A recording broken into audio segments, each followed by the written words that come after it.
Hello Year 7, today we will be making a scone based pizza.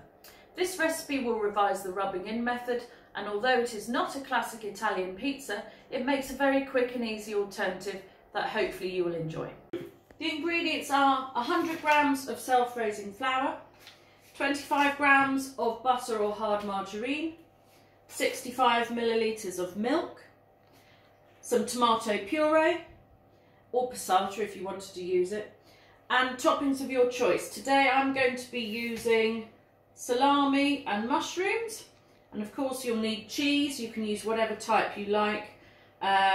Today I'm using mozzarella.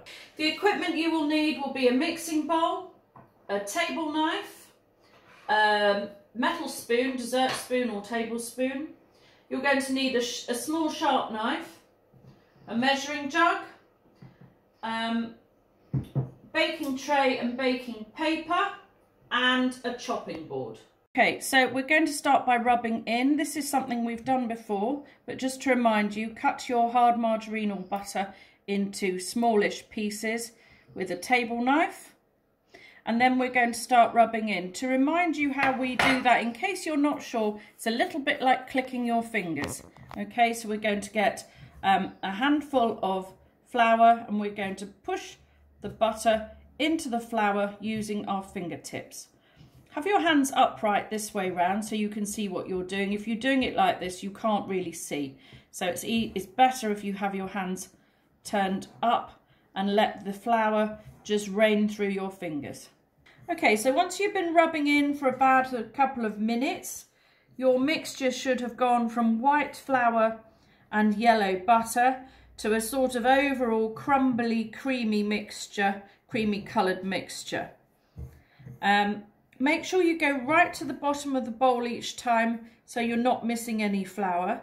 And when you think you've rubbed in, it should look a little bit like fine breadcrumbs. And the way to check is to give the bowl a shake from side to side, and any lumps of butter will come up to the top. So I'm almost ready there.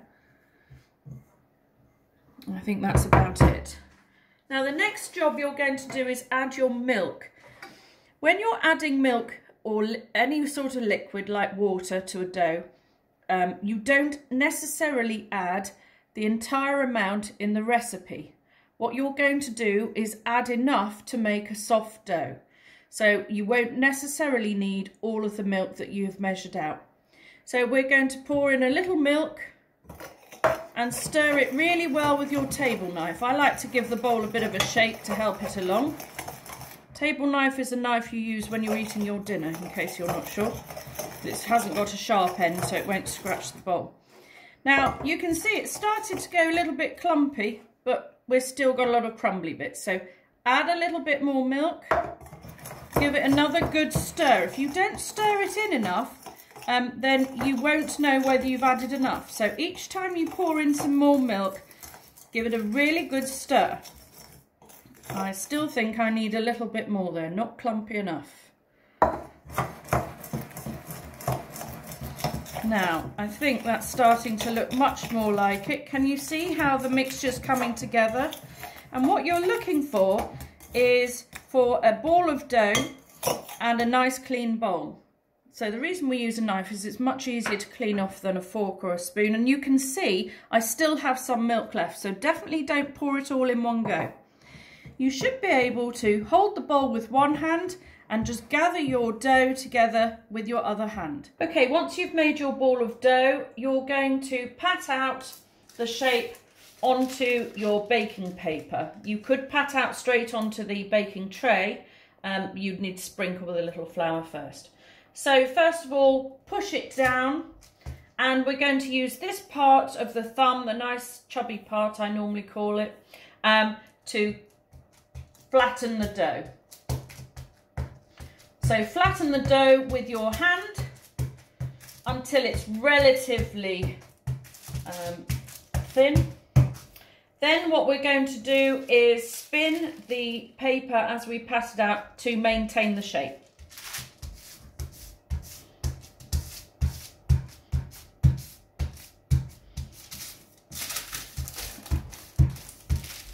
And you can see that by turning the paper consistently, the dough maintains its circular shape. Now you might find a little hill develops in the centre, so then you need to bash that out a bit as well.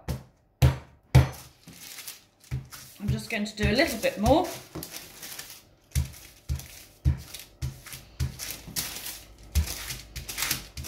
If you can see, I'm starting to create a little wall at the edge. That's quite helpful. So if you end up with a little wall, leave it there. It stops a lot of ingredients rolling off.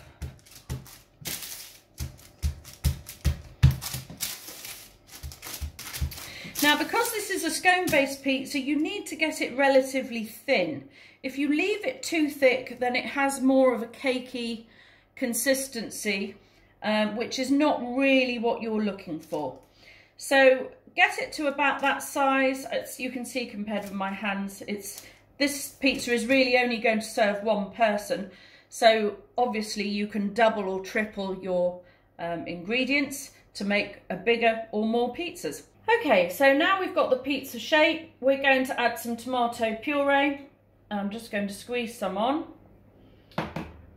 I would recommend spreading it with the back of a metal spoon. Because of this round shape and slightly raised edges, you're going to find a knife quite difficult to use. So the back of the spoon normally does a really good job of spreading the tomato puree around. So get plenty on. If you don't like a lot of tomato puree, don't put too much. Don't forget, this pizza only really serves one. So if you're going to make more than one for other people in the household, get them to put their own tomato puree on till they have it how they like it. Now we're going to prepare our toppings. If you're using mushrooms, I just want to talk to you for a moment about how to make sure they're clean. Any little dark, very dark areas of speckles on a mushroom that you might see are peat and that they've grown in, and that needs to be brushed off. I just use a piece of kitchen paper for that. These are the browner areas are just naturally occurring on the mushroom, so you don't need to worry about those. It's just these very dark sections need to be brushed off. We never wash a mushroom under water because they soak up a lot of liquid like a sponge. So once you've brushed your mushrooms, if you're using them, this is how we're going to cut them safely. You're going to use a bridge method and cut down the centre of the mushroom. And then using a claw grip, we're just going to cut into slices. Now I've probably got too much mushroom here for such a small pizza, so I don't think I'll cut my other mushroom up.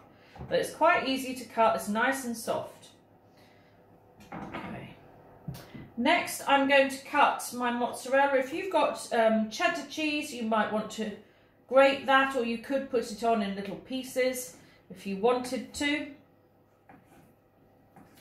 Again, I may not need to use all of that. I'll cut it all up and see how much I want to use. I've also got some salami, which are in nice thin circles. If your salami or chorizo, if you're using anything like that, is very, very thick, you will only want little pieces, but these are nice and thin, so I'm just going to cut them using a nice strong claw grip again down the centre. Maybe I'll go across one more until I've got quarter slices rather than half slices. I've also got some herbs to add, and remember, we're only going to add herbs with a pinch between finger and thumb. So I'm just going to sprinkle on a little bit of my dried herbs. Then I'm going to put on some mushrooms. I've got much too many mushrooms for my little pizza, but never mind, I'll use them for something else. Some salami.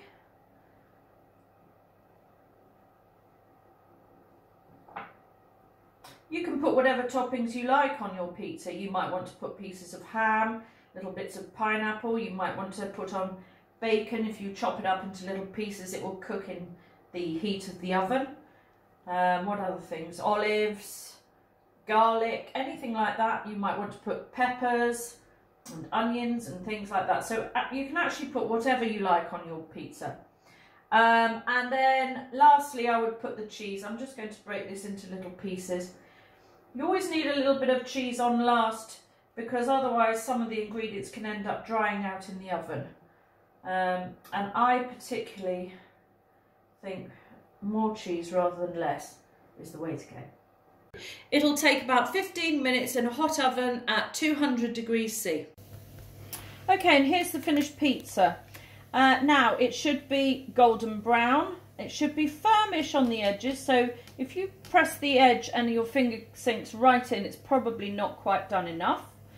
And I just want to mention the tomato puree for a moment. You might think that this is burnt, but actually this isn't burnt. If the tomato puree bakes in the heat of the oven without anything else on it, it caramelizes and just goes quite a dark red colour. So this isn't burnt in any way, and it won't taste burnt. But here's your pizza all finished and ready to eat.